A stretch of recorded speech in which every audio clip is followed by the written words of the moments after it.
Everyone, এটা হলো দিওয়ালির আগের দিনের একটা মিনি ব্লগ, যেদিন আমাদের ব্যাচের অলমোস্ট অর্ধেক লোকজন সিএল নিয়ে বাড়ি চলে গেছে আর আমরা যাচ্ছি বর্ধমানে ডিউটি করতে।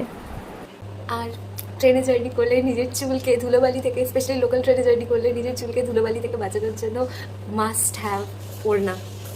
আই নো কি এই শার্টের সাথে ওড়নাটা একদমই যায় না, বাট ভূতের মতো লাগছে। কিন্তু এই চুল মুখ প্রোটেক্ট করার জন্য দিতেই হবে। And now perfume.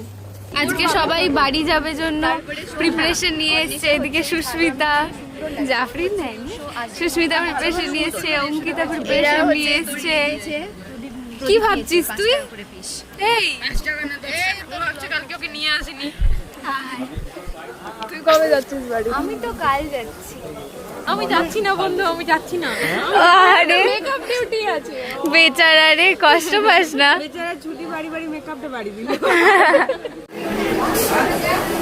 বর্ধমানে ডিউটি মানে লটস অফ ঘরে বানানো খাবার। রিজওয়ানার মা বানিয়ে পাঠিয়েছে হচ্ছে আমসত্ত্ব, গোটা খাবো না, আমাকে ভাত দে। আর জাফরিন বানিয়ে এনেছে আজকে টোস্ট। সেদিন জেনপাস ইউজি এক্সাম ছিল আর রাস্তায় এত জ্যাম ছিল, যেইটা আমরা হসপিটাল থেকে স্টেশন প্রায় 10 মিনিটে পৌঁছে যাই, সেটা অলমোস্ট 45 মিনিটস লেগে গেছিলো। আর তারপর আমরা স্টেশনের কাছে এসে টুকটাক দিওয়ালির শপিং করছিল, সবাই এটা ওটা কিনেছে।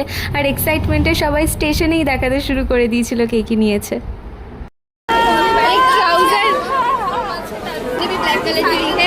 मेरे पास भी है, क्या मैं निकालूं? हाँ दिखाओ दिखाओ। और मैंने भी लिया है, मैंने लिया है।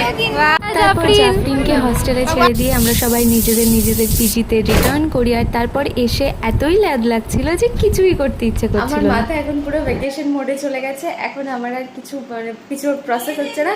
তো এখন I am going to do my most favourite thing, which is packing. বাহ, এই আউটফিটের সাথে এই জুতোটা বেশ সুন্দর মানিয়েছে। তার সাথে এইটা কি করবি, আর ঠান্ডা লেগে গেছে।